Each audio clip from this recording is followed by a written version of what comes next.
18 फरवरी को अप्रॉक्सीमेटली 3 बजे शाम में गोलमुरी थाना को ये सूचना मिली कि जो सबीना कॉलोनी है वहाँ के एक मकान में कुछ युवक बैठे हैं, हथियार के साथ लैस हैं और हो सकता है एक क्रिमिनल एक्टिविटी का प्लानिंग कर रहे हैं। तो इसको मद्देनज़र रखते हुए डीएसपी सिटी सुनील चौधरी के अंदर एक टीम बनाई गई, जिसमें महत्वपूर्ण भूमिका गोलमुरी थाना प्रभारी संजय की थी।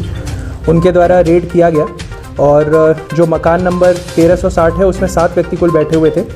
इसका नाम था मोहम्मद जीशान और जीशु, ये कपाली का रहने वाला है। शेख नुमान विष्णुपुर का रहने वाला है। शेख फैज़ गोलमुरी का रहने वाला है। मोहम्मद शान शेख गोलमुरी का रहने वाला है। शुभम कोहली ये गोलमुरी का रहने वाला है। मोहम्मद जुनैद रज़ा गोलमुरी और परवेज़ आलम ये भी गोलमुरी का रहने वाला है। इनको घेर के हमने पकड़ा, इनके बॉडी को अच्छे से सर्च किया गया तो हमें कुछ आपत्तिजनक सामान मिले, जिसमें सबसे सिग्निफिकेंट था एक देसी पिस्टल 3 जिंदा गोली के साथ, उसके अलावा 4 जिंदा गोली, 2 ई सिगरेट मिले हमें। उसके अलावा एक काला रंग का स्कॉर्पियो था जिसका नंबर JH05DN 2226 था। एक बेस बैट था, एक लोहे का चापड़ था, एक रस्टेड भुजाली था, एक चाकू था और 22,500 रुपये नगद थे। इनसे जब हमने पूछताछ की तो हमें पता चला कि ये लोग एक गैंग टाइप में काम करते हैं, जिसमें इन लोग का काम होता है कोई भी इन लोग को रेंट कर सकता था किसी भी क्राइम के लिए। कोई भी क्राइम होगा उसमें उसको रेंट कर सकता था। यदि कोई भी क्रिमिनल एक्टिविटी करना रहता है तो उसमें सिंपली इन लोग को बोल दिया जाता है और उसके बाद ये लोग अपना क्राइम जाके कर लेते हैं।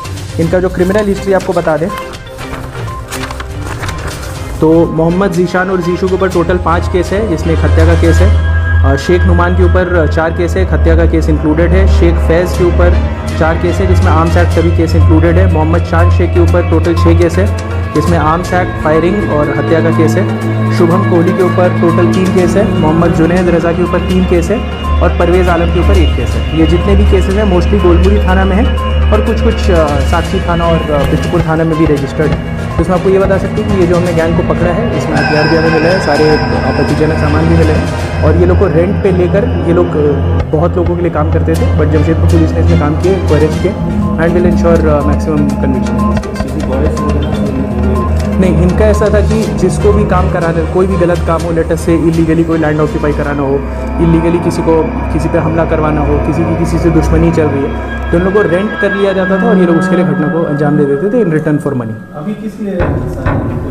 अभी जो हम लोग को आइडिया लग रहा है, अभी फिर से पुलिस कस्टडी में लेके और इंटरोगेशन होगा कि क्यों ये कर रहे थे। अभी जो हमें पता चल रहा है ये पैसा आपस में बांट रहे थे किसी काम के लिए, इसीलिए हमने 22,500 रुपये रिकवर किए।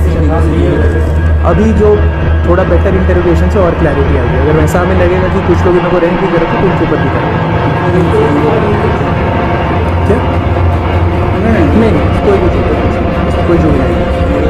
ये लोग का जो क्रिमिनल हिस्ट्री आप देख सकते हैं 2025 के भी केसेस हैं, कुछ के 2018 के भी केसेस हैं, 19 के भी केसेस हैं। तो ऐसा आप ये नहीं बता सकते कि कितने दिनों से जुड़े हुए थे, बट जब भी कोई काम आता था तो साथ में मिलते थे और कार्रवाई कर लेते थे जो भी।